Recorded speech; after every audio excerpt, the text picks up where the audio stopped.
Speaker कौमी assembly का ऐवान में फौज और अदलिया के खिलाफ तकारीर को रोकने का फैसला। आइन में लिखा है अदलिया और आर्म फोर्सेस के खिलाफ बात नहीं हो सकती, ऐसी तकारीर को काटेंगे। अयाज सादिक की इस्लामाबाद में गुफ्तगू।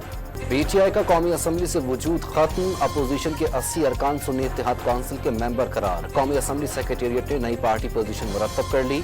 नून लीग 110 अरकान के साथ सबसे बड़ी पार्टी बन गई। सदर आसिफ जरदारी के दस्तखत के बाद सुप्रीम कोर्ट तरमीमी प्रैक्टिस एंड प्रोसीजर ऑर्डिनेंस नाफिज। ऑर्डिनेंस से चीफ जस्टिस का सुप्रीम कोर्ट मुकदमात मुकर्रर करने का इख्तियार बढ़ जाएगा। चीफ जस्टिस, उनके मुकर्रर करदा जज और सुप्रीम कोर्ट के सीनियर जज पर मुश्तमिल 3 रुकनी पैनल केस मुकर्रर करेगा। सुप्रीम कोर्ट तरमीमी प्रैक्टिस एंड प्रोसीजर ऑर्डिनेंस से अदलिया के निज़ाम में बेहतरी आएगी। तमाम तरामीम और इस्लाहात अवाम के मफाद में की गई हैं। वज़ीर इत्तलात अताउल्लाह तारड़ की news conference.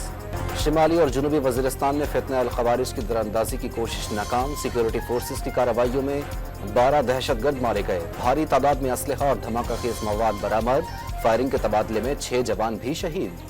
DC office Lahore में डिस्ट्रिक्ट इंटेलिजेंस कमेटी का इजलास। पीटीआई को जलसे की इजाजत देने या ना देने के हवाले से तजावीज़ पर गौर किया गया। अदालती अहकामात के मुताबिक 5 बजे तक पीटीआई की दरख्वास्त पर फैसला दे दिया जाएगा। ज़राए का दावा। लाहौर में तहरीक इंसाफ के जलसे से कबल मीनार पाकिस्तान ग्राउंड के तमाम गेट्स पर ताले लग गए। पुलिस की भारी नफरी तैनात। और करतारपुर में बाबा गुरु नानक की 485वीं बरसी की तकरीबात शुरू। भारत समेत दुनिया भर से 10,000 से ज्यादा यात्री करतारपुर पहुंचेंगे।